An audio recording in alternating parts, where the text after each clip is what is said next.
This is Hyve Minds, and today we're going to be talking about Spider-Man Homecoming, and I guess halfway through we're going to switch to talk about My Hero Academia. And, you know, they're related enough that I think we can put them together. So, yeah.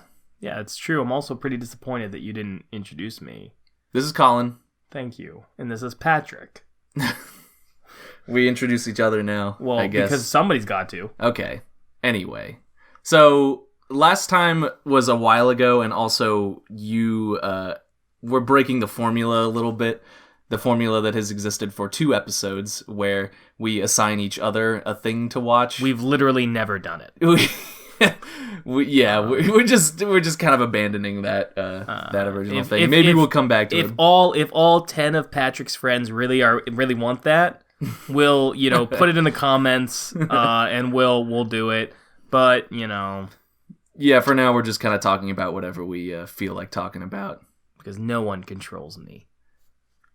So yeah, today we're going to be talking about Spider-Man Homecoming. I guess Spider-Man in general. Yeah, I think Spider-Man Homecoming does sort of still fit the formula, the original formula of this show, because you saw it before I did, and then you were like, "Hey, we should watch Spider-Man Homecoming," and that's basically that's not the only reason I saw it. I did want to see it, but I completely missed it in the theaters, which is surprising because it surprised me too. Huge Marvel movie. Yeah, this is probably I can't say this was the biggest Marvel movie because I don't think it was, but it's probably the one that had the most build up without being a sequel of some kind. Yeah, no, it was definitely a big one. And the other thing was, it was one I was actually really, really excited for, which is and funny. then when it actually came out in the theaters, I just kind of forgot to go see it and just never got around to seeing it until it wasn't in theaters anymore.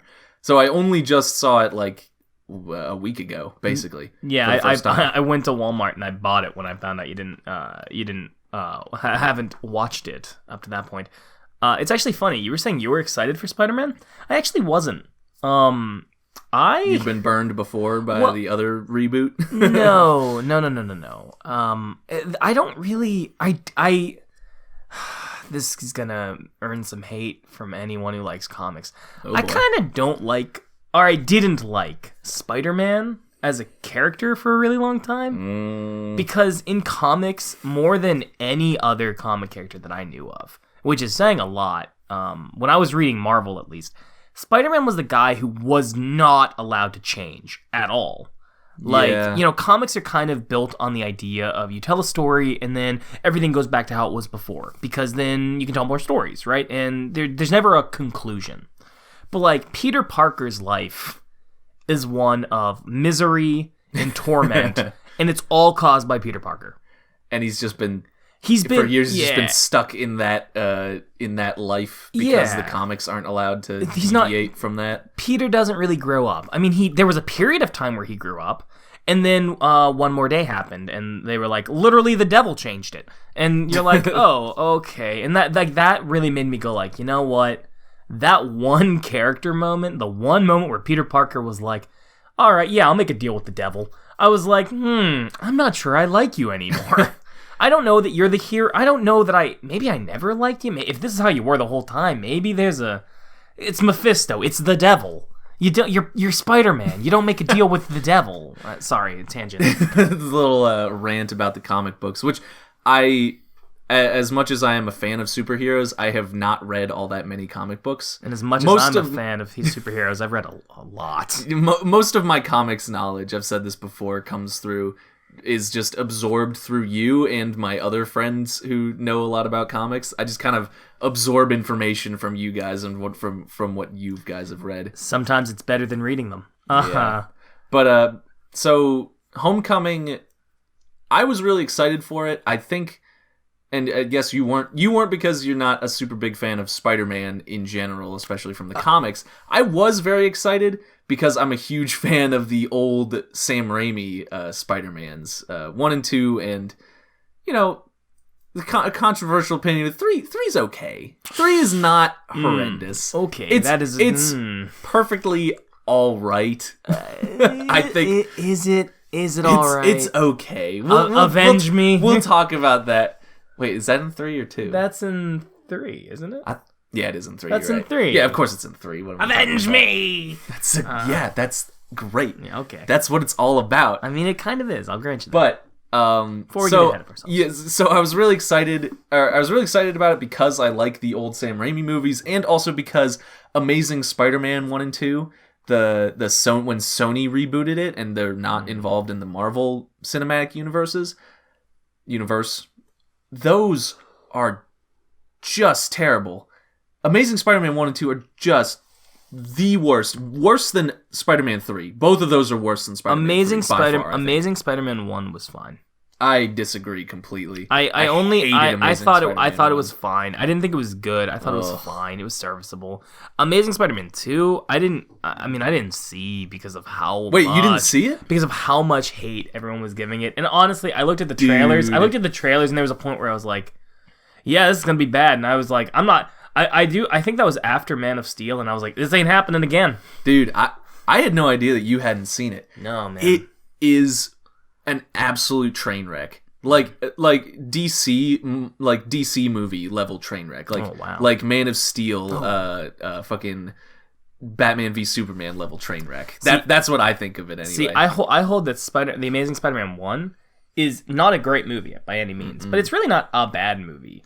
I mean, it's weird. There's like a part with cranes, if I remember. Oh, the part with the cranes is so bad. That's weird, and like the lizard isn't particularly good. The lizard is so stupid. But I thought everything was like, all right. Everything was well acted. All right. So in a bit, we'll get back to let's go back to Homecoming. Yeah, we'll get back to my thing with Homecoming was I have been kind of burnt out a little bit by Marvel at that time, I guess.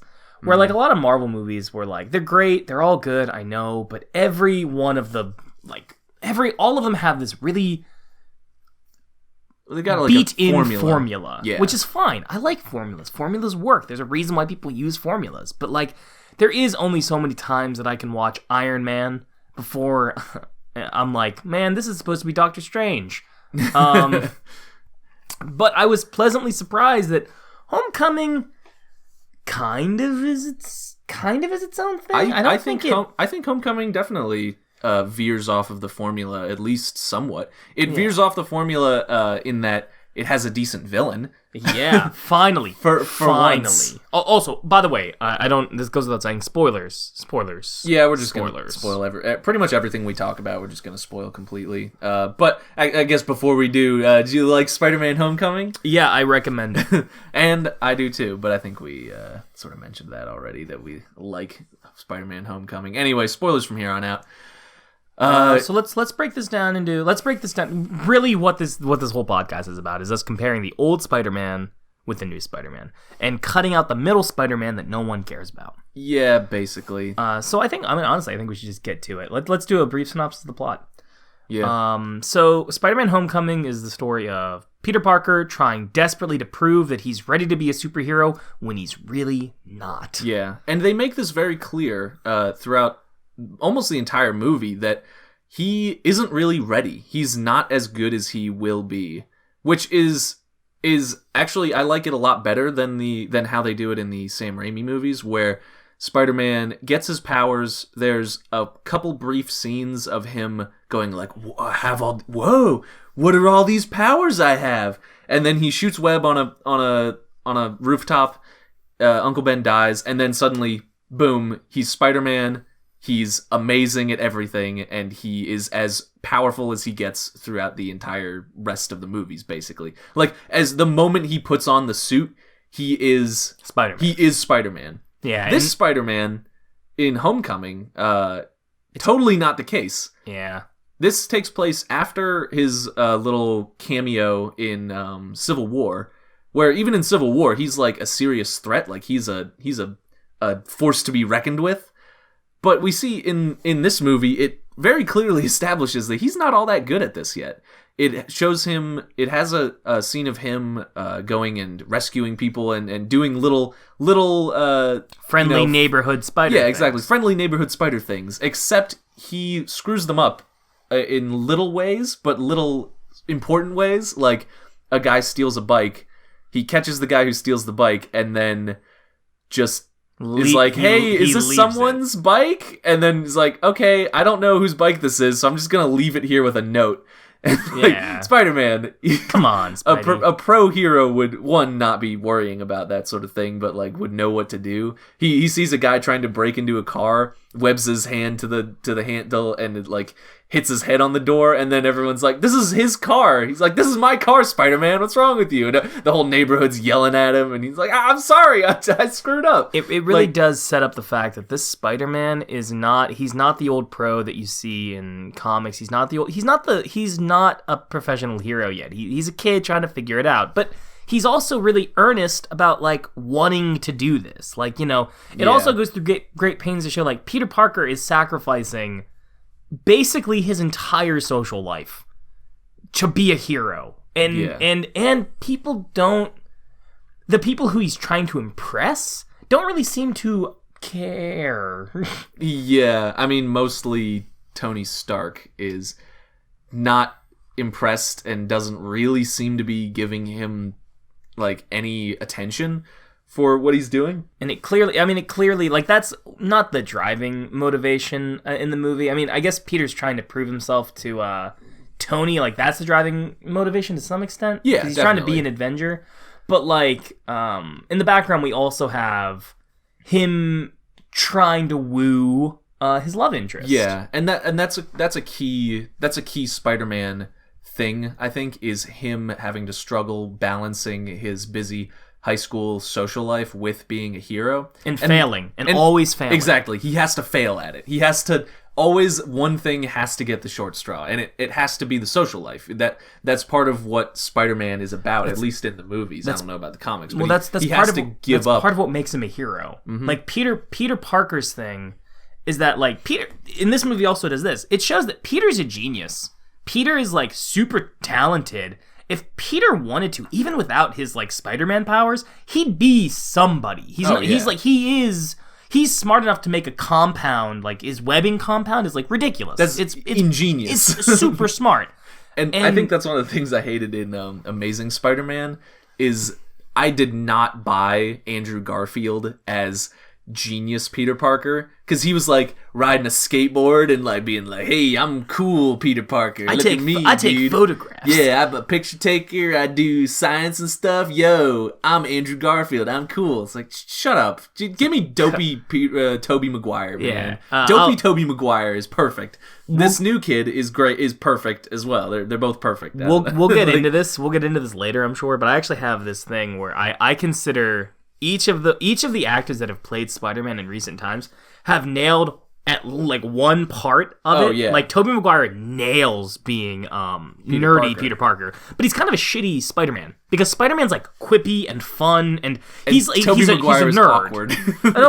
Tobey Maguire doesn't like do anything as like Spider-Man. He's just Tobey Maguire in a costume. Yeah. Andrew Garfield is a terrible Peter Parker because there ain't no way anyone was like, man, what a nerd! Andrew Garfield, you're such a nerd. You skateboarding, photograph taking, awesome McGuy. I'm gonna bully you. Who's gonna bully you?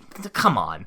But he's a great Spider-Man because like he's quippy. He's genuinely confident. Funny. He's funny. His scenes, and he's got the best costume of any Spider-Man adaptation, I think. Except, do his eyes do the movie thing? His eyes don't do the moving thing, which is great. That's one of the best decisions Marvel has made.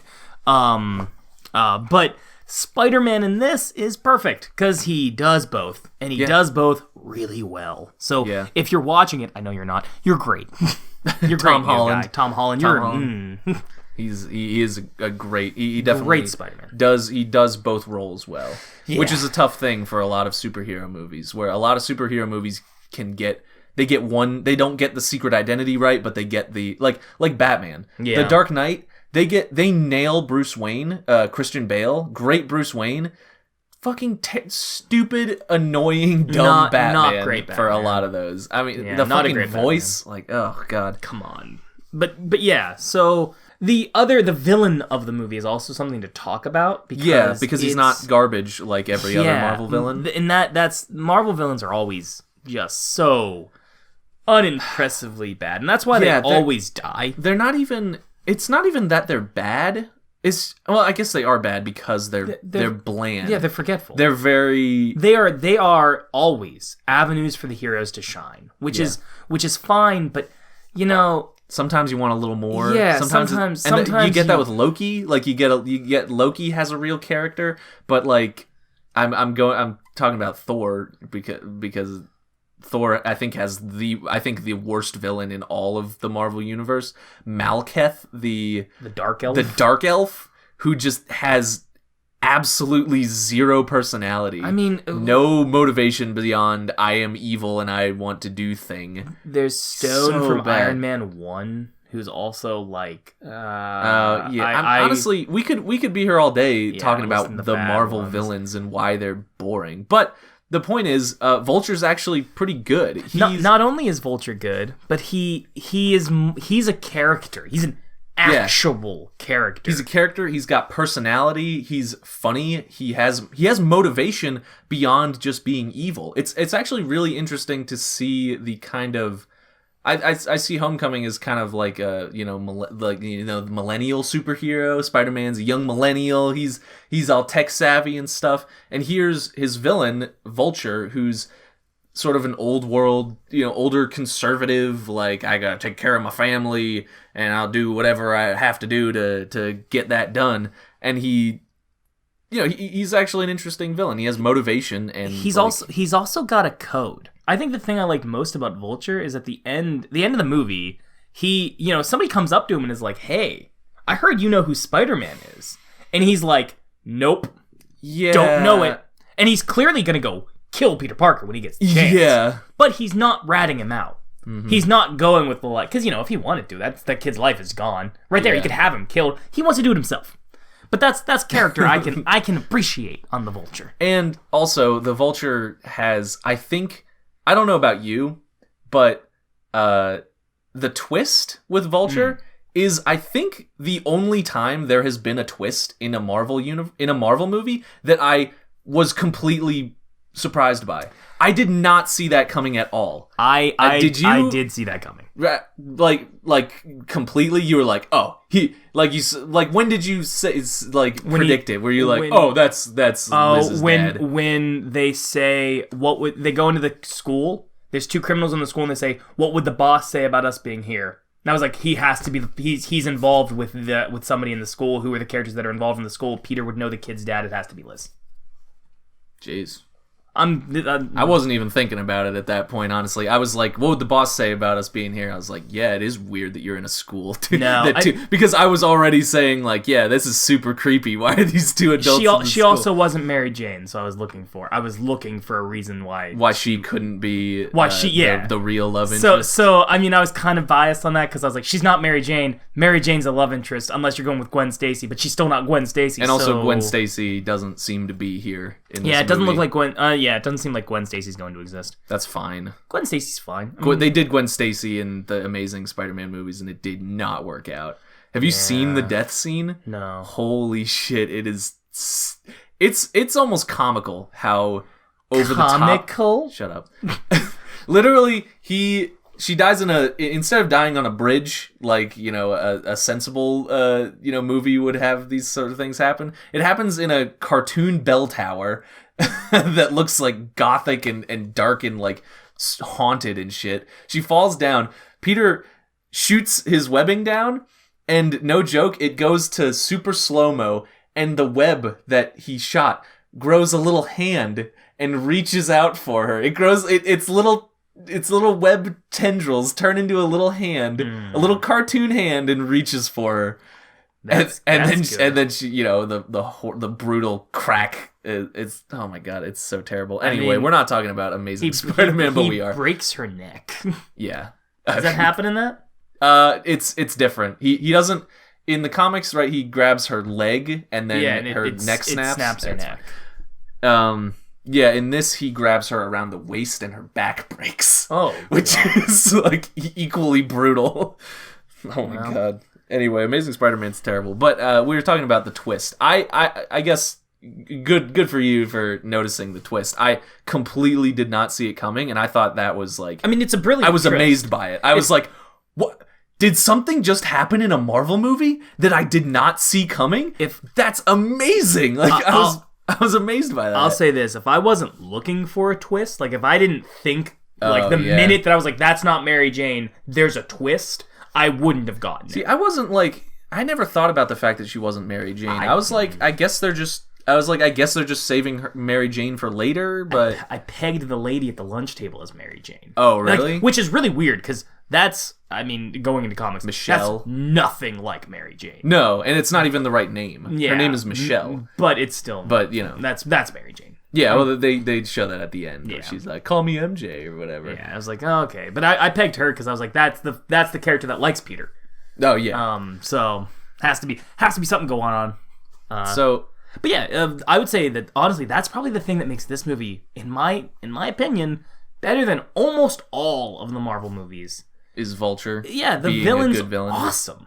The villain's great, and I like that he has motivation that is not. He's relatable. Evil. It's not even that he has motivation that isn't evil. It's like I could see somebody being the Vulture. He is downright relatable because he is just trying to provide for his family, and he's not even like murdering people for it. Yeah, he does murder one guy on accident. Yeah, he can justify but he's just stealing. He can justify his actions in his head. He's doing something that's wrong, but the government has wronged him. Tony Stark has wronged him. Yeah. Like he needs this for his family. He is sort of the, everyman. He's the only everyman villain. Yeah, and also we see from that, we also see the consequences of the Avengers thing in the beginning of the movie. The big attack on New York, which I didn't realize actually in canon was like, what, 7 or 8 years ago or something? Which is I had crazy. no idea how long the time frame has been in Marvel. It feels like all the movies take place in the span of about a year, but it's actually been many years, which makes sense.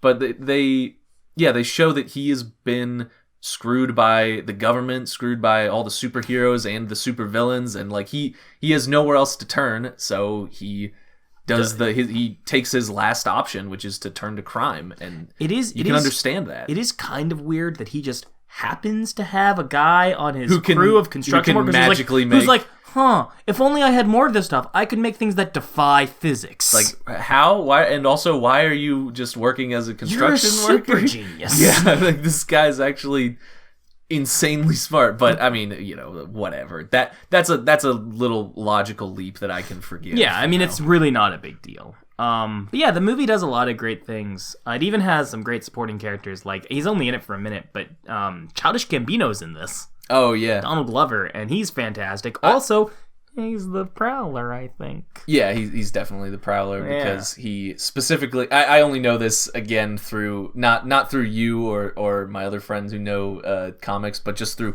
reading stuff online about who they're setting up with that. They're setting up Miles Morales. Yeah. Because they're like, oh, that's the Prowler, and he specifically mentions that he has a nephew, which is Miles Morales, the black and Hispanic Spider-Man, yes, right? Hispanic. By the way, Miles is awesome. Yeah, I've heard that. I saw him, I think I saw like a cartoon with him once, but I haven't consumed any media with Miles Morales. I actually like Miles more than I like Peter.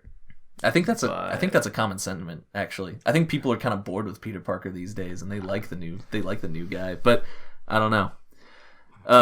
But I do like that that not only are they setting up Miles Morales, but they're using Donald Glover to do it, because for years people were like, "Yo, Donald Glover should play Miles Morales," and everyone was like, "Yeah, totally, make Donald Glover the Black Spider-Man. That's awesome." But now he's like 40, so he's a little bit it's not really gonna fly anymore. So they gave him the next best thing, which is one, he has voiced him in a cartoon, I think. Yeah, and also make him his uncle. Whatever, that's cool. It works out. Fine. It works out. I like it. But yeah, so like overall, I prefer the new Spider-Man movie basically entirely over the old ones. I think it's a great movie. I think it's better than the old ones. And this is where we disagree. Well, I think your opinion's changed. No.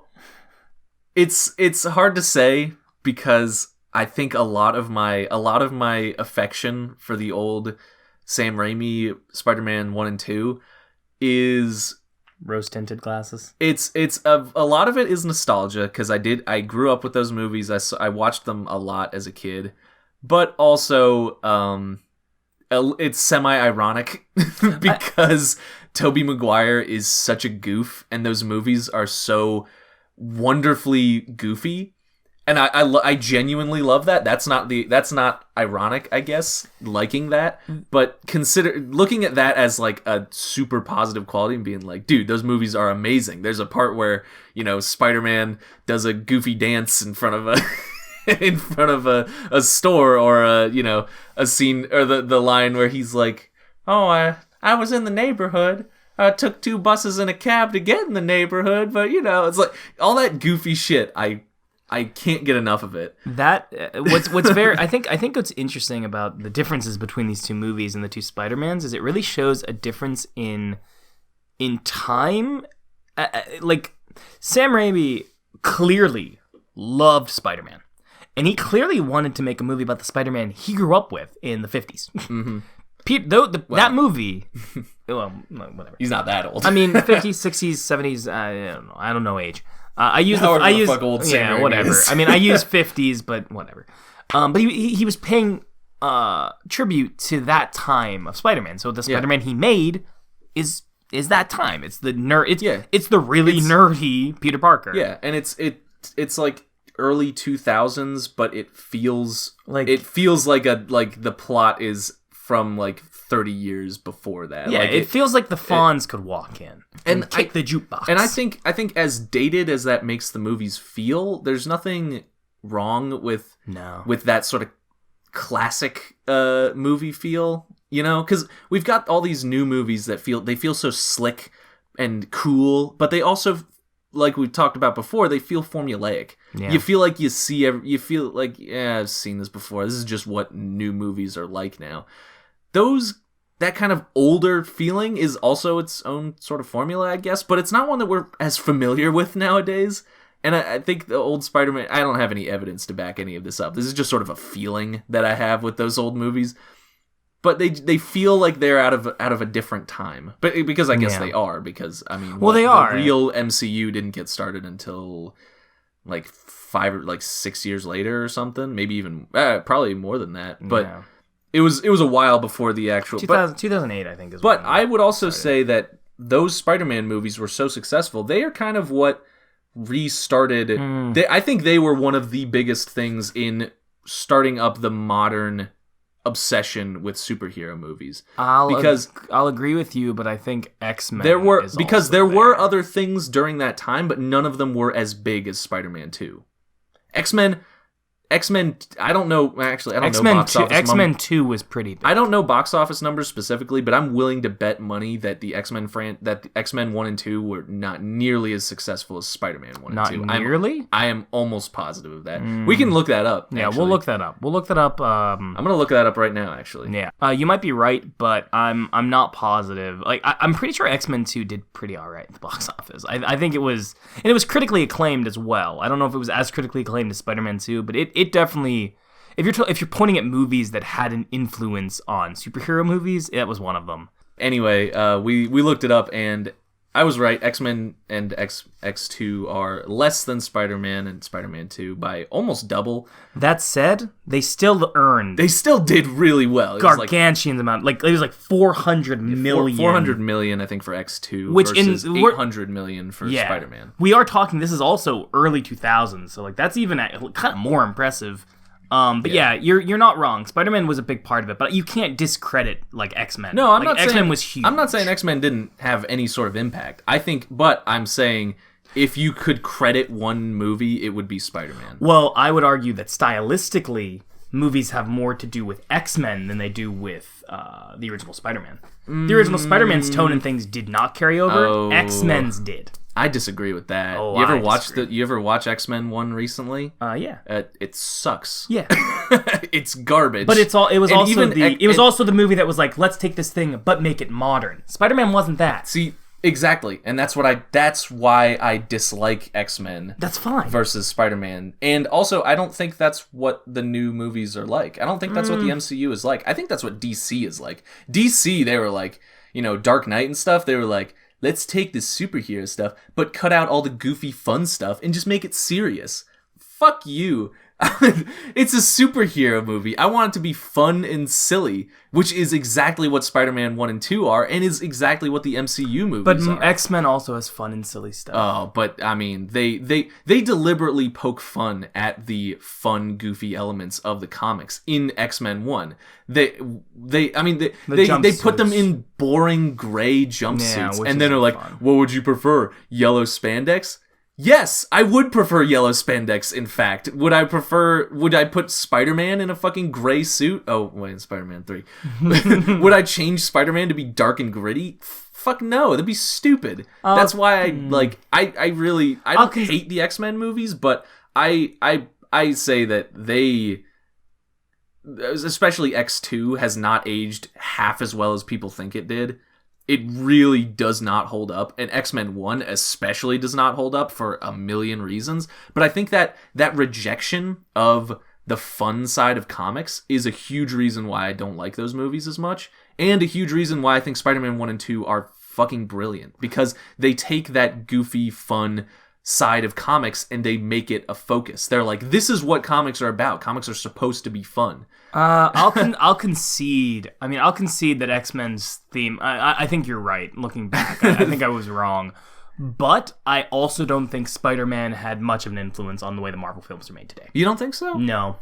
I see a lot of because I've seen Spider-Man recently and I don't feel it. But again, I could be wrong. I think mostly what it is the sense of fun. Yeah, but sense of fun. It's just completely absent from every other major superhero franchise that's owned by not Marvel. Like, Fox is the ones who own X-Men and have owned X-Men for this entire time and still owns X-Men. And all of their movies are drab, and not all of them, but the majority of their movies are drab and boring. X-Men the first 1, of the X-Men 2, X-Men 3. X-Men 3 is more silly. First Class is the one I'm talking about. First Class was the first and only, like...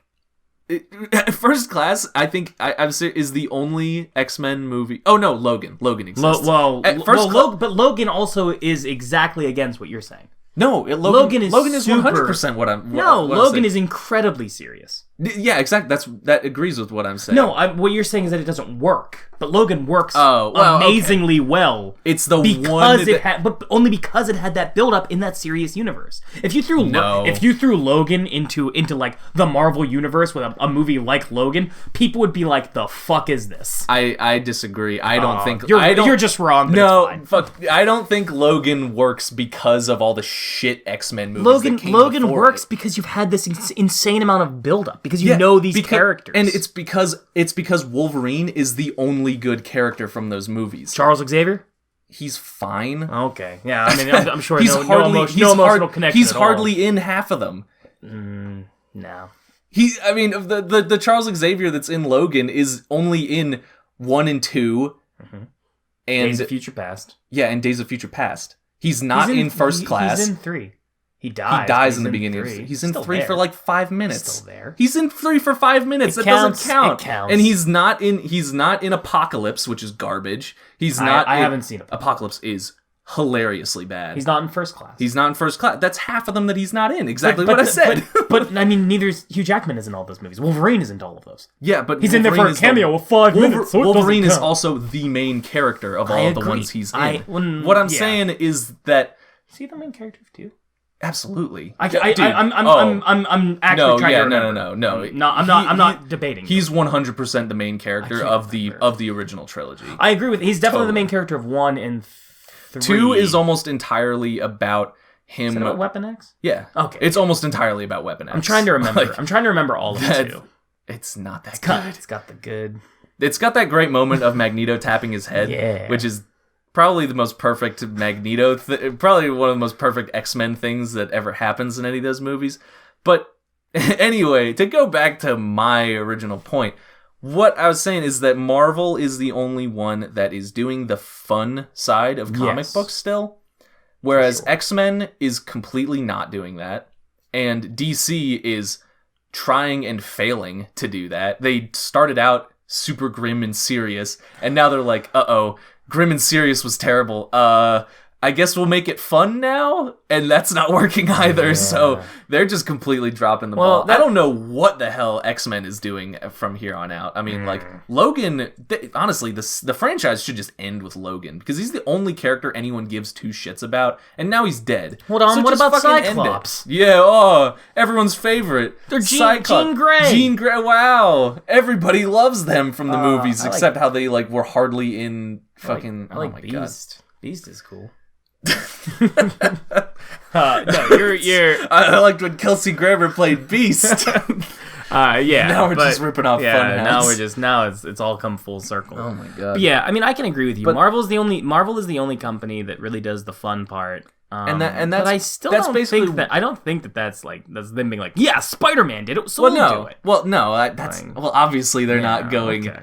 Ooh, but Spider-Man was like that, so we have to be like this. It was that they're the only ones continuing that tradition and realizing that this is what people want. And this is what is successful, and this is what makes for good movies. Whereas everyone else, they get it right occasionally. Well, everyone else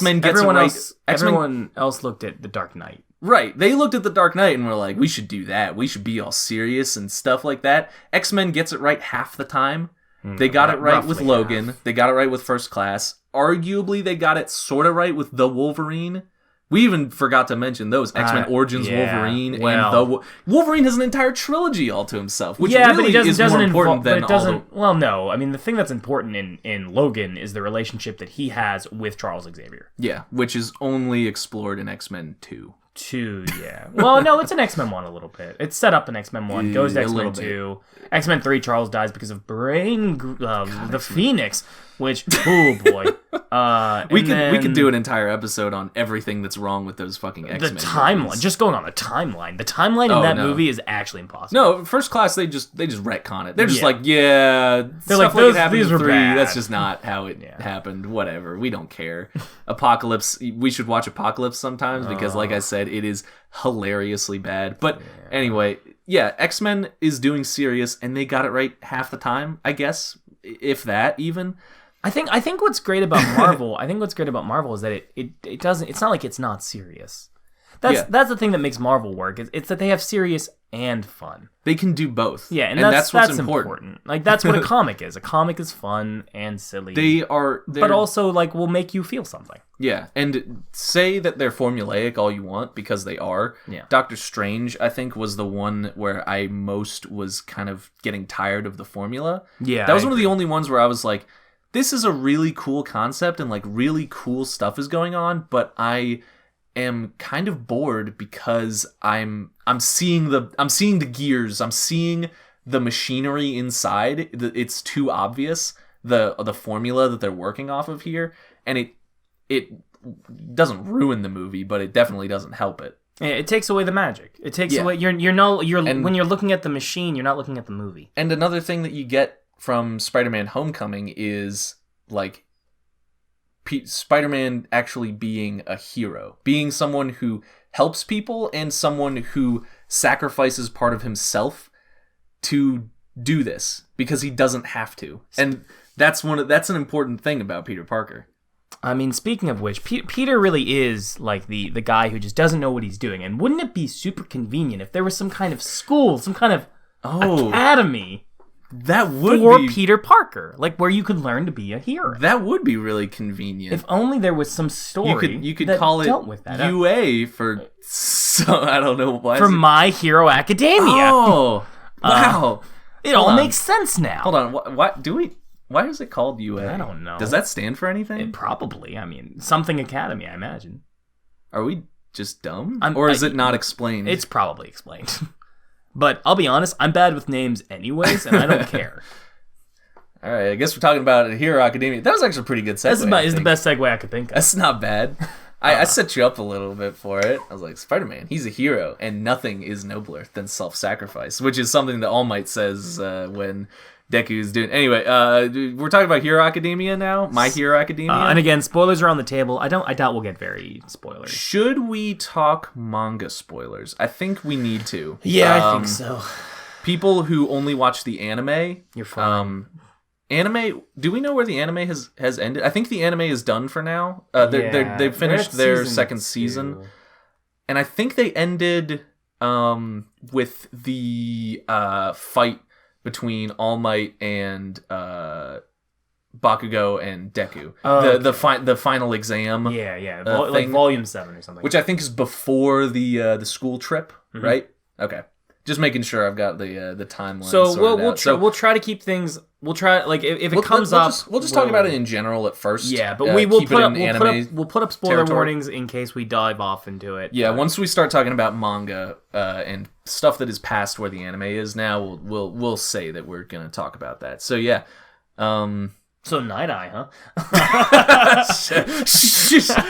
Don't stop. So okay, My Hero Academia, for those of you who don't know, is the only manga in Shonen Jump that's running right now that I was like, this deserves to be next to One Piece. Yeah, well, because the other option is Black Clover, which I read. I think I read about a chapter and a half of the manga before I was like, this is terrible.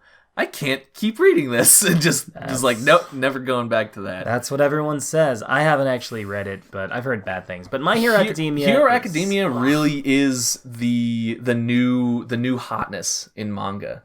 Yeah. Which is pretty incredible. Well, I guess it's not that incredible because the other two of the previous big three have now ended. Are gone. Naruto and Bleach are done. Bleach sadly petered out and turned shitty and just kind of stopped. Bleach is the ultimate example of why editing staff can be bad. Yeah. Having editor requirements can really kill something. And Naruto, I don't know what happened with Naruto, but Naruto positive. ended how it wanted to end. And Naruto had a real climax. Yeah, but I'm sure I think Naruto might be just a case of the shonen effect being truly unescapable. Oh, the escalation in shonen. Problem. Yeah, the Masashi Kishimoto, the creator of Naruto, his scale I think definitely got a little out of hand towards the end. The show starts with little ninjas throwing stars and kicking people, and ends with the moon exploding and Naruto literally moving at light speed and stuff like that. It might have gotten just a bit out of hand. It gets a little insane. There's only a few. In all fairness to everyone involved in this, it's really hard to not keep escalating higher. Like this is a thing that traces back to at least Dragon Ball, where absolutely every threat in Dragon Ball is just like it's like Frieza, but even worse. Yeah. Frieza's gonna blow up the planet. Oh no, Cell's gonna blow up the solar system. Majin Buu's gonna destroy literally everything. And it's like that's just how. And now in Dragon Ball Super, they're gonna again destroy multiple universes. They're gonna destroy multiple everything. Oh my god. It's one of those things where like there's very few mangas I can think of that can de-escalate. I think things. Honestly, two that are really good at it are One Piece, which we don't have time to talk about One Piece right now. But we will talk about One Piece. Let me just say this: I recommend One Piece. And One Piece is great for anyone who doesn't know. And the other is actually Hiroaka. Yeah, My Hero Academia is actually really good at this. It's still in its sort of beginning. I mean, we're at chapter like 160, I want to say, which is not long at all. It's not super long. One Piece, by comparison, is on chapter 888. Yeah, it's almost at chapter 900. So Hiroaka is still relatively young in terms of long-running shonen mangas. But boy, oh boy, does it have a bright start. It definitely... The future looks bright for Hero Academia. The guy behind this, I can't remember his name. I never can. But he is... Kohei Horikoshi. He is a genius. I mean, he's great. You can clearly see where he's taken some inspiration from. Cough, cough, One Piece. But and also American comics. And also, but that's obvious. I'm saying in terms of story structure. Oh, yeah. Because in terms of story structure, his thing doesn't really have all that much to do with American comics. No, it doesn't really work like that. He's a guy who clearly saw American comics and was like, this is awesome. Mostly the concept of superheroes just as a thing is really what Hiroaka is all about. I mean, and you can see that. And that sense of heroism is kind of missing from like DC movies and stuff like that, like Man of Steel. The sense of superheroes as people who do good and save people is just completely gone from Man of Steel. Apparently it's in Justice League. I haven't seen that yet. I haven't seen Justice League yet, but Don't know if I plan to. I'll watch it eventually. Yeah. Anyway, so for anyone who hasn't watched Hero Aka, first of all, we do recommend it, but also I guess we could give a brief description. So, basically, it's a kid who doesn't. It's a world where it's like X-Men, basically, except where everyone's a mutant. Except 80% of people are mutants. Yeah, they have what are called quirks, which are. I like that they call them quirks instead of mutations or some other weird thing. It's just it's a quirk. It can be combat focused, or it can just be like something goofy, like you can levitate small objects, or you can your sweat is nitroglycerin or whatever. Just little things like that. But they can be combined, and some people, a new profession shows up in the world that is heroes. People become heroes because you need heroes. When everybody's got superpowers, you need heroes, right? You got to fight the supervillains that start popping up. Right. And in this world of heroes, there's one hero who stands above everyone else, and it's not even close. It's best genist. It's this guy named All Might. And All Might is basically Superman. I mean that in terms of the personality, really. He's this guy who's larger than life. He's everything good. He stands for truth, justice, and the American way, basically. Basically the American way. He's basically the American way. All of his attacks are Carolina smash, Detroit smash, like cities and states in the United States. His character design is what a stereotype in a Japanese manga, what a Westerner is stereotypically like big. Yeah. Bulky as and he's shit. He's also drawn in a more Western style with a lot of like shading. Heavy lines and heavy shading and stuff like that. His eyes are completely obscured by the shadows and all that stuff. And All Might. So basically, the story goes that All Might is the ultimate hero, the number one hero, basically Superman, stands for everything good. And there's a kid who desperately wants to be a hero, but he doesn't have a quirk. And this is Izuku Midoriya, or I think most people just know him as Deku. Little kid with green hair, super cute, great guy. Love him, great kid. He's also kind of like Superman without any of the confidence. Yeah, and his thing is that All Might meets him, takes a liking to him, and decides to share his power with him. All Might's power is basically just super strength, more or less, but it can be passed down from person to person. Yeah, so and it gets stronger every time it gets passed down.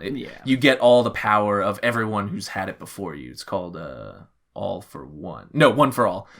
Well, that's a different power. One for All is the one that Deku gets. And basically it gives him super strength, but in the beginning of the series he can't control it. He even actually, to get the power, he actually has to train for it. Yeah. Like, they just straight flat out, like, hey, if you took this right now, your body would explode. So you gotta work out and not be such a little twig. Yeah, so, and basically this is the story of him, trying to be able to be the hero he wants to be, to live up to All Might, who is this, again, like, it's like this kid's trying to live up to Superman. He's trying to be the next Superman. Meanwhile, anytime he uses this power, his body like explodes because he just can't do it. He has to train more. He has to become a better hero.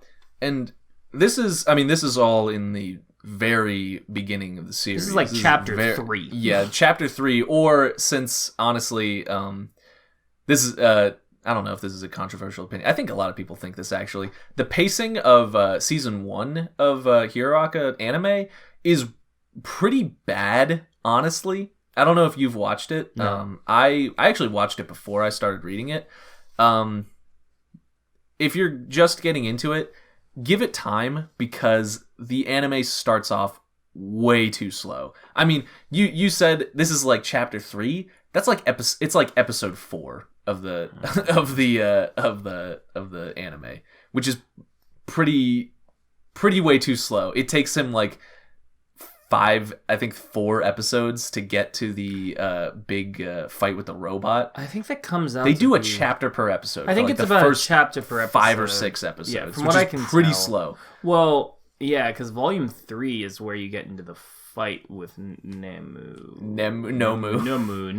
And that's like episode 12 of the anime. Yeah, so but honestly, after season 1, the pacing improves quite a bit. I've seen the first half of season 2, like the first 12 or so episodes. I kind of stopped watching after that because I was reading the manga and I was like, I know where this is going. I read the manga. I don't feel like watching the anime. Even though the anime is incredibly well produced, great animation on the fight scenes, and even a good dub. Well, I want to. You say even a good dub, but here's my controversial opinion for the day. Mine as well. Other than the whole Peter Parker thing. Dubs in anime today are fine. They're usually, honestly, in my opinion, as an English speaker, better than the Japanese dubs. Come at me. At the very least, they're a better experience most of the time for an English speaker. I don't speak Japanese. Yeah. Like, this is not the case. This is not universal at all. No. Because there are a lot of bad dubs. Especially in the past. Mostly in the past. There's also some great dubs in the past. Yeah. I can think of 2 anime off the top of my head that have a better English dub than they do Japanese. I know one of what one you're thinking. I don't know the other one that you're thinking. One of them is Cowboy Bebop, and the other one is Baccano. Oh, yeah. Baccano is basically any story that was like, wow, I really like things from the West. Yeah. That's probably going to have a better dub. Yeah. And honestly, I think half of the reason that I like the English dub of Hiroaka better is because of All Might. Mm-hmm. All Might's voice is fine in Japanese, but honestly, just comparing like All Might's climactic scene, and this is, I guess, spoilers for the end of season 1, like the 12th episode of the anime, if you haven't watched it, but we're just gonna go full spoilers from here on out. Spoilers. At least for the anime. We'll put up a flashing spoiler thing. And there it is. Wow! So, All Might's big speech where he's like, where he's given Nomu the business, and he's like, let me teach you a lesson, villain. Like, you may have heard these words before, but blah, blah, blah, plus ultra. It is fine in the Japanese. I think the Japanese, like, manly men voice isn't really that as good as it sounds in a lot of English things. Mostly it's not as good as Chris Sabat, who is a legend. Pretty amazing. He's been everyone. But also they just like their voices, the voice just doesn't do it as well. He goes like, and also the pronunciation makes it sound goofy. There's all kinds of little things that bug me about All Might's Japanese voice. Like the fact that he goes, plus ultra! It's like, it doesn't sound manly. It doesn't have enough oomph. Yeah. Whereas you listen to the English dub, I can't even recreate it. Holy shit, Chris Sabat's fucking ultra. His plus ultra is unbelievable. It's amazing. It's so good. That's actually a scene that while I love it in the anime. There's 2 things I really dig about it, but like one of them is kind of weird.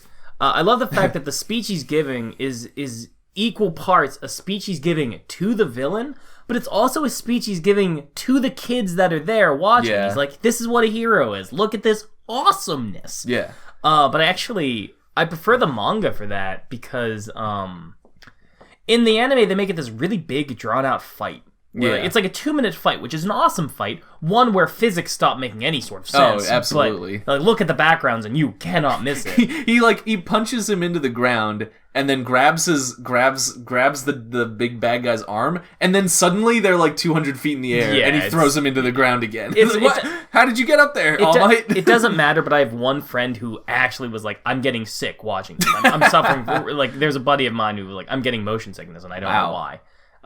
Is he watching it in VR? No, he just got sick. In IMAX, perhaps? No. But in the manga, it's like 2 panels. Yeah. Like, All Might's like, oh, you can take my punches? Okay. And then he punches so fast that it's 1 panel. In 1 panel's time, he delivers 300 hits. Yeah. And then one giant boom sends him flying, Team Rocket style. And it's kind of, I get why it was made into a big fight, because, like, yeah, that's your big showcase moment. But there is something to be said about the fact that, All Might was so strong that even when he's at his weakest, he can do this thing. Yeah. And I think there's something to be said for that. And I also, that the same thing happens, and this is sounding like we're just shitting on the anime a little bit, I think, but honestly, the anime is still pretty good, really good for the most part. They do the same thing with the big robot fight in very early on, in the first time like Deku uses One for All.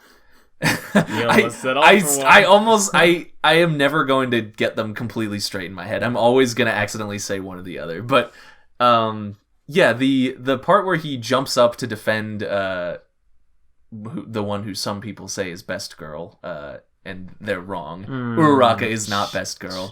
The frog is best girl.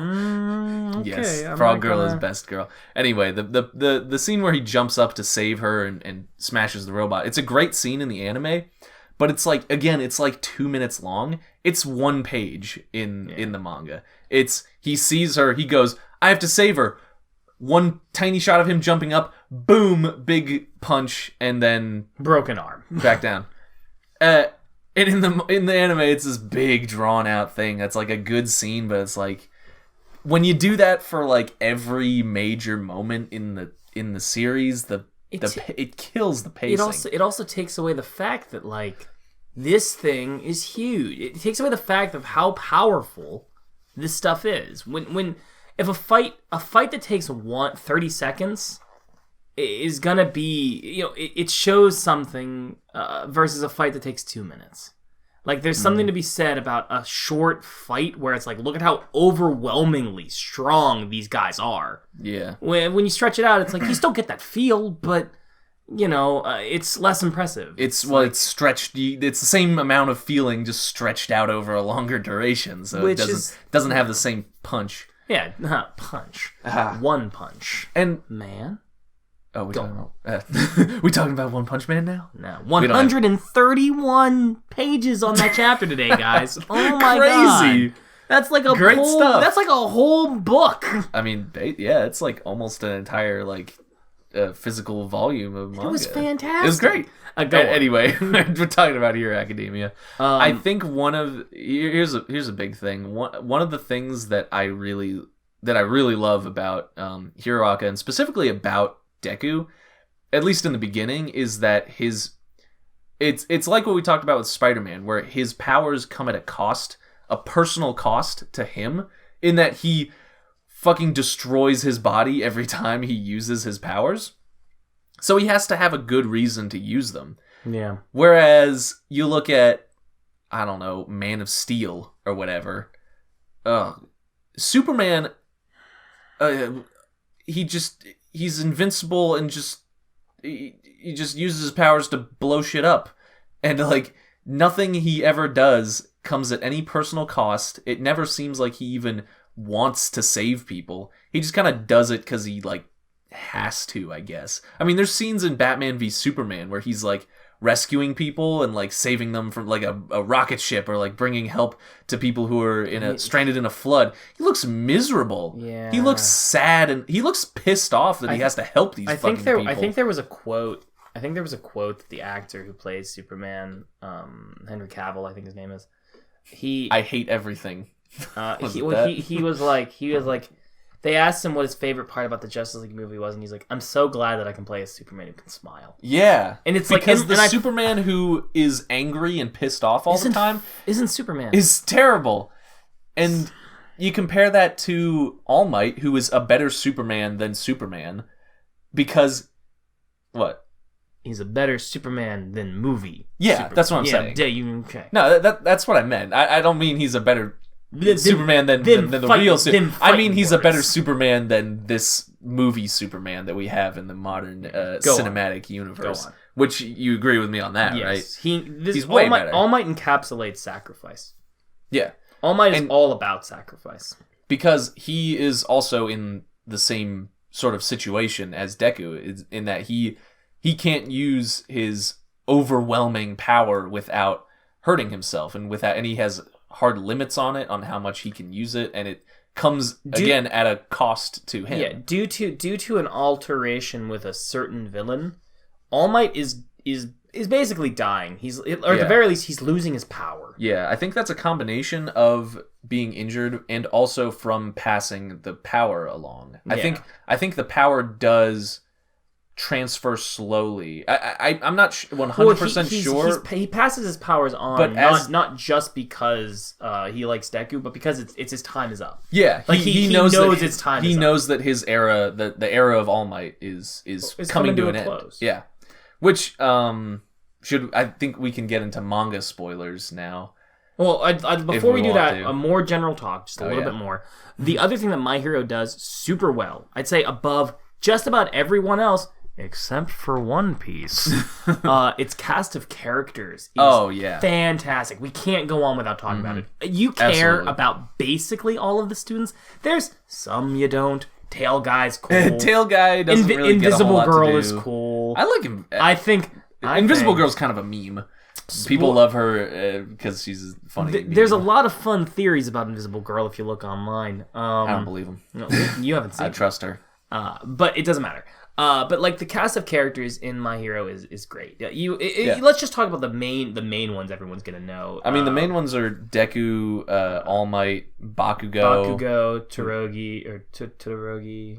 Who's the one with ice and fire? Oh, Todoroki. I don't do names. I don't do names. You don't, names, and especially not Japanese. Japanese. Yeah, I can't do names of like Patrick. Let alone Todoroki. I think I could. That's racist. That's not racist. I can't say it. How dare you? I think. Cut that out. I think I could name all of the students, but I'm not really sure. Actually, no. What's the name of the girl with headphones? It starts with a J. She's the cutest. Jiro or something. Jiro is cute. It's not Jiren. She's cutest. That's all that matters. She's pretty cute, but I've said it before. Suyu Asui, Frog Girl, best girl by far, the cutest, best powers, hottest. She's the best, best girl. Everyone else, every other girl's nice. Every other girl is subservient to regardless Frog Girl. They also have great villains. My Hero's villains, there's at least 3 that come to mind right off the bat for just like probably the coolest villains in most manga series that I've seen in a while. They're really well they have great designs. They're really well designed for most of them.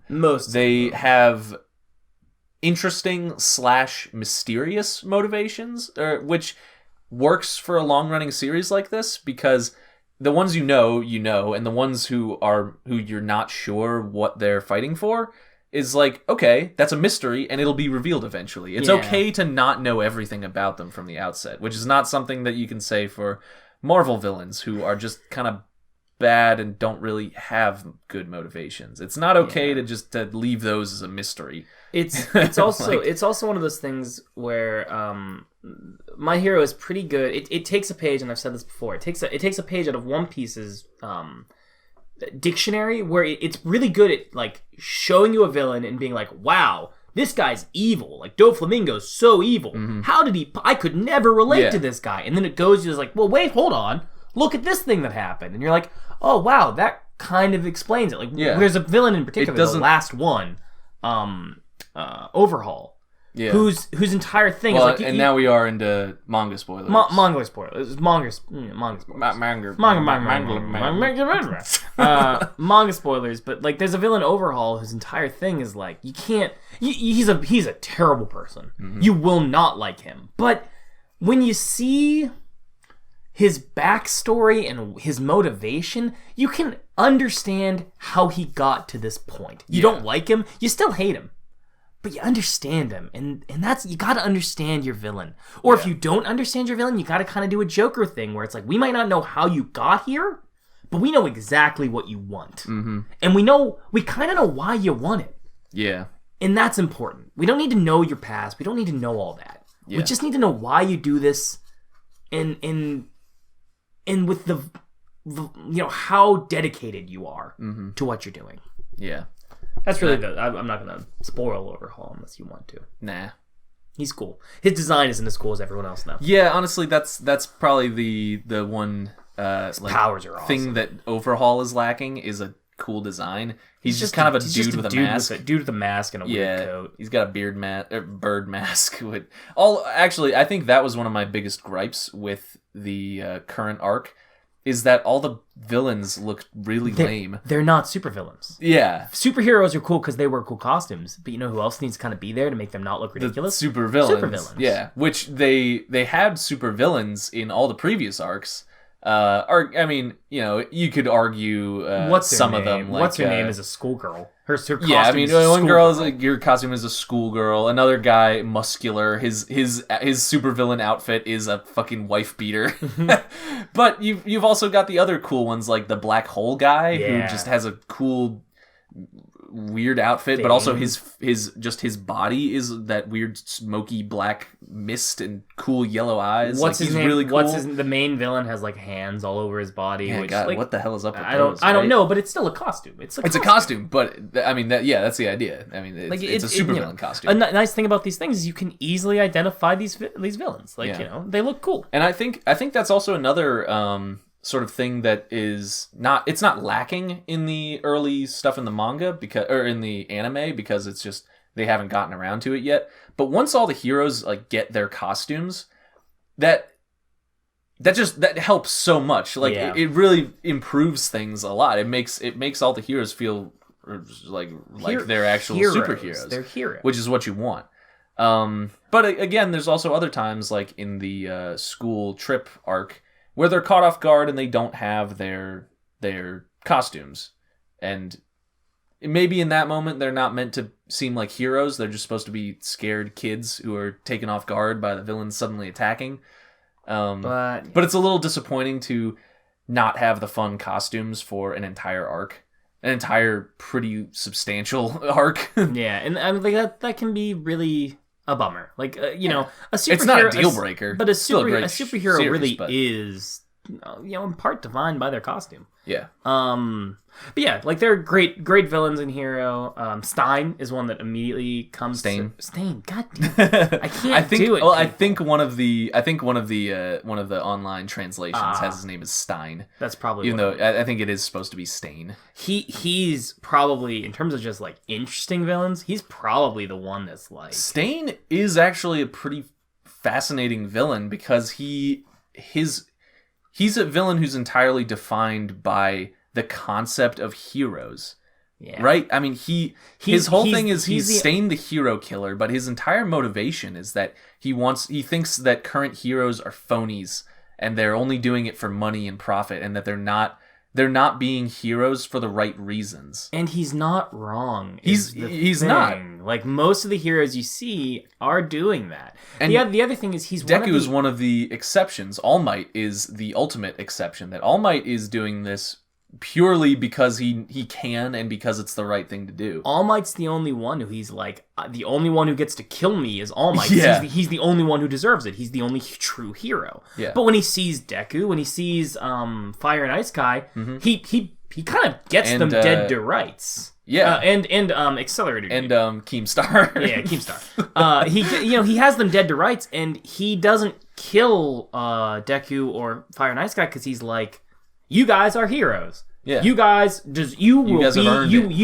to be, you're the future. And I'm all for that. Like, later on in that thing, there's a point where people try to steal Deku. Like, monsters try to steal Deku for the Villain Association. And Stein escapes to kill the monster so that they don't get him, because that guy is a hero, and heroes are heroes. He's one of the only villains who I can remember who's doing what he's doing for an ideological reason. Mm-hmm. He's not doing it for money. He's not doing it for personal things. He's not crazy. I mean, he's crazy, but he's not doing it because he's crazy. Yeah, he's not just wacky. I want to cause chaos. Like, he's doing it because he has this hard-boiled idea, and he's like, that's what a hero is, and that's what that's what the world should be. And I think even that sort of ideological motivation is something that we see with all the main cast of heroes as well. Or at least you understand why that dude thinks that way, because it's revealed that Deku is actually doing it out of a genuine sense of, I want to be a hero because I want to help people. Whereas Uraraka, everyone else is best girl. Yeah, everyone else who's wrong. and their best girl.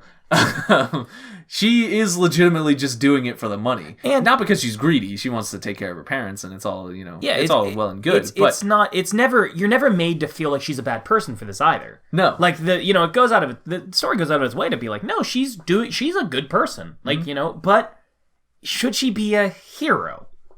Like, is she a hero for having this selfish motivation? When next to somebody like Deku, whose motivation is, I want to be a hero, I want to help people. I think even she has that thing where she does. Wow. She thinks about it, and she really has to. She has a character like moment where she has to really think about like, am I doing this for the right reasons? And the ultimate conclusion, I think, is that's a fine reason. As long as I think basically the manga more or less rejects Stain's single-minded hero ideology, and that a hero should only be a hero for selfless reasons. I think it kind of gets into saying as long as you're doing something good, that alone has value. But it also goes out of its way to say, it asks the question. It doesn't just reject his idea. It says like he's not entirely it doesn't wrong. entirely reject it. It's not like it brings up the question, which is something that like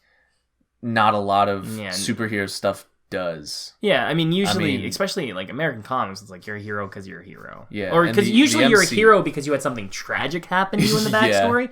And that's decidedly not the case in My Hero. A lot of the people who are getting in it are actually in it because they're like, yeah, my family did it and it's awesome. Yeah, I mean, like, Deku, he got bullied as a kid, but, like, he didn't have any, like, big, tragic, His parents event. weren't shot outside of an alleyway because he was coming in from Zorro. He didn't get crash on a deserted island and have to eat a bunch of food, and an old chef ate his leg over on the other side of the island.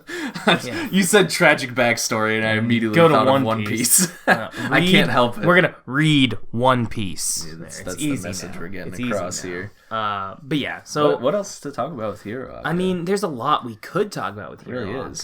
It really is a great story. I mean, where it's at right now has some interesting things. If we're talking manga spoilers, I'll say one of the things I think they did that was not so good. Really? Yeah. I'm trying to think of what it would be, but go ahead. Don't introduce a character. Okay, hold on. Oh. Maybe we leave this for next time, because there's something that's very important that I know everyone wants me to talk about. Oh, of course. How could I forget? Again. How could you forget about Colin's Corner?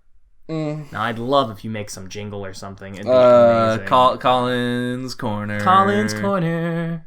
Okay. I'll make up a new terrible jingle every time. That'd be great. So, that'd be the running gag. The last time I did this, I asked a question that I think was pretty great, but honestly, I can't remember what it was right now. I think it was the button question, where I was like, "Hey, you torture and stuff." No, that was the first one. Oh, the second time you just asked like, "How would you and your friends do versus it?" Oh yeah. I don't see any comments. Y'all are letting me down. They actually commented. Oh, I don't watch my friends. I don't watch these videos. So my friends actually did comment. All right, well, I'm very proud of them for that. Thank you very much. Yeah. Thank you very much. Here's Colin the third appreciates one. it even if he doesn't read the comments. I don't read the comments. I expect him to read the comments to me. I'll relay the information. Like a baby bird getting fed a worm of knowledge. So this question I think is one of my best. I think it's one of pretty my best. Good. So, imagine that you're in a room with a magical genie, and only you're in the room originally. And the genie says to you, hello, blank and such. You have gotten one free wish. One wish of whatever you want. But there's a twist, and it's at this point, somebody from your life who you've had more negative experiences with than positive ones, somebody that you get to choose, appears in the room. And the genie continues and says, whatever wish you make will affect that person. It will affect their life. And any wish they make will affect your life. What's more, they know that they were chosen to come into this room and get a wish because you consider them to be somebody who you've had more negative interactions with than positive. Because the original question was like your worst enemy or your arch rival. But we came up with the idea that in real life people don't have those. Yeah, because I was like, I don't have an arch rival or an enemy or I don't think anybody who really hates me. So instead, we had to choose somebody who you dislike, and they'll know that you dislike them. In fact, they'll know that's why they were chosen to come into this scenario. So now, the genie says, I'm going to give you 5 minutes, and you're allowed to talk to that person. You can talk to them, you could gloat about the fact that you're going to get a wish on them, or you could try to come to some kind of accord with them so that you both get what you want. My question to you is, if that was the case, would you make a wish? Like, if the genie says, like, you get to make the decision of if this happens, would you do it? And if you would do it, would you keep your promise to the other person if you made one? I think it's a good one. I think this is a good one. So it's kind of a hard to explain question, and it actually one that you originally phrased it started very differently. Yeah, this question was molded from like three other questions. It's gone through many revisions, but basically now, as it is now, it's like a pretty fair question, because before it was like, well, duh, I'd do that, or no, I'd never do that. But at this point, hey man, these don't come out easy. So I would say, in this case, so it's someone that I consider either an enemy or a rival, or just someone I generally just kind of dislike. They get a wish about my life, and I get a wish about their life. I get a minute to convince them, or whatever, to talk about them, to talk to them. 5 minutes. 5 minutes. I think I could reason with them, only because the first person that I think of who I like just generally dislike, I think first of all doesn't really know that I don't like them. I haven't had many interactions with them in person, but I don't think that they realize that I don't like them. Hint, hint. It's I guarantee it's nobody listening to this. Yeah, he would say that. Stop. But I really am pretty certain that I could reason with somebody, even if they were like, "What the fuck? You don't like me? That's why I got picked." I'd be like, "Look, dude, it's fine. We can talk about it. We can discuss this. I'll give you bazillions of dollars if you just wish for me to have a bazillions of dollars. It's that simple. We can make this exchange. It's super easy, man. There's no big deal. No hard feelings. No nothing." And I think maybe initially they'd be like, "Man, screw you." But like honestly, they'd probably just be like, "Oh well, if I'm gonna get rich as hell or be Superman or whatever they are wishing for," I'd be like, "Yeah, no problem." Though actually, honestly, if they're wishing for something other than money, I would have to really take that into consideration. Because if they were like, "I want to have all the powers of Superman," I'd have to really be like, "Ooh, do I really want to do that? Do I trust this person? Do I trust anyone enough in the real world to have Superman's powers? I'm not sure I do." It's a good question, I think, because like, you're gonna choose somebody who you've had more negative. It has to be somebody who you don't like, who you've had bad interactions with. But you're going to choose somebody who you think is reasonable. But it's really hard to tell if somebody is, especially when there's no, they don't know what your wish is, and you don't know what their wish is. It gets revealed at the same time. So like, what if what if you wish for them to get their money, but then they wished for, you to, I don't know, have an irrational fear of dogs. Oh, I was thinking, what if you don't know what their wish is going to be, as in you don't know what they want you to wish for them. They might ask for something really fucked up, and then you're like, well, that oh too. gosh, like, do I grant that? Like some horrible... What I'm saying, I mean, that's bad. That's a moral decision you have to make, which is something. But like, my thing is like, what if this person is going to lie to me? They're gonna screw me over, and so I need to be safe. I need to screw them over. I need to make you get into that. Like at the end of the day, I think with the people I have in mind, I would go with it. I don't think they'd mess with me. I could reason with them. It's no problem. But what would you want them to wish for you? Would you want to be Superman? Or would you just want a bunch of money? Being Superman would be a lot of responsibility, and I'm not sure I could live up to the moral code that I have set for myself. And one of my things, viewer, Pat's friends. Look at the big morality dick on you. Well, my viewpoint of things is, would Superman do this thing if he was in this situation? Like, that's a thing I've done since I was, like, in middle school. And I don't know what he'd do in that situation. He would... I don't know. I don't know that I could be Superman. But, Superman has to be somebody who can be Superman. You got to. So I don't think I'd want Superman's powers. It'd be... I don't know. Like, I like to think I'd be a good person and, like, fight crime and stuff, but that's a hard life. It's a lot of responsibility. Well, it's not a hard life when you're Superman. That also reminds me, we'll tagline this. One of the best things about Spider-Man Homecoming is it's not an origin story. Oh, yeah. It's not an origin story. And that's actually great. and what's more, they are able to hint at what happened to Uncle Ben, but since everybody already knows it, it's a subtle feeling that's there through the film, but they never do Peter, with great power comes great responsibility. Yeah. This is something that has only been done... That is something that's only been done previously in another Marvel movie. Do you know which one I'm thinking of? The one that introduces Hawkeye. No. Shut up. The Hulk movie. The Marvel's Hulk movie just completely bypasses his origin story because, like, one, everybody knows it, and two, it's not really that important. Yeah. How he became the Hulk is pretty inconsequential to what the Hulk is about. Whereas Peter Parker, his origin as Spider-Man is incredibly important, but they know that we've all seen it they know we've all seen it twice already. They don't need it again. They also do a good job of, if you don't know it, you pay attention to the dialogue. Peter got bit by a spider that gave him the powers. The spider then died, and then it's hinted at. You don't know exactly what happened, but it's hinted at that something happened recently in his life that, like, makes his aunt afraid of him going out at night. Yeah. So obviously something has happened. There's some things have happened in Peter's life that have just, somebody died. It's Uncle Ben. Yeah. But yeah, it's perfect. We know it's Uncle Ben. And that's all, as long as we understand why he's doing this, it doesn't really matter the details, So overall, what have we learned? Yes, so summary of the episode. Spider-Man Homecoming is really good. My Hero Academia is really good. My Hero Academia is also really, really good. The new a member of the new Big Three, but only two. One of the big three is crap. Yeah, Black Clover. But the other two are great. But One Piece and Hero are good. And I guess Wish and Rivals. We both think we could reason with our rivals enough to. But I would just get money. I am genuinely curious as to what other people's reaction on this, because this is one of those questions where I think it's super personal. Because, like, you have to think about who you think your person would be. Yeah. Especially, I think this question's more interesting if it's like, you don't know necessarily who it is. Like, it's not like the genie asks you, they just pop into the room, and it's just a person. It's a person that you don't like.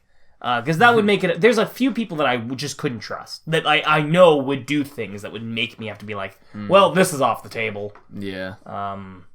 Yeah, that dude is bad news. But yeah... So if I was to say in summary what we've done here today, it's much like Pat said, except one last very important thing. What are you doing? Read One Piece. I'm talking to you, Sam and Theo. Got him! Pat told me it's a great story with a great cast of characters. You like My Hero? Shit, kid. You'll love One Piece. This is why you should watch. This is why you should watch / read One Piece. I've tried to get them to watch that video. They won't even watch. Come on, he's got an eye patch on a wolf.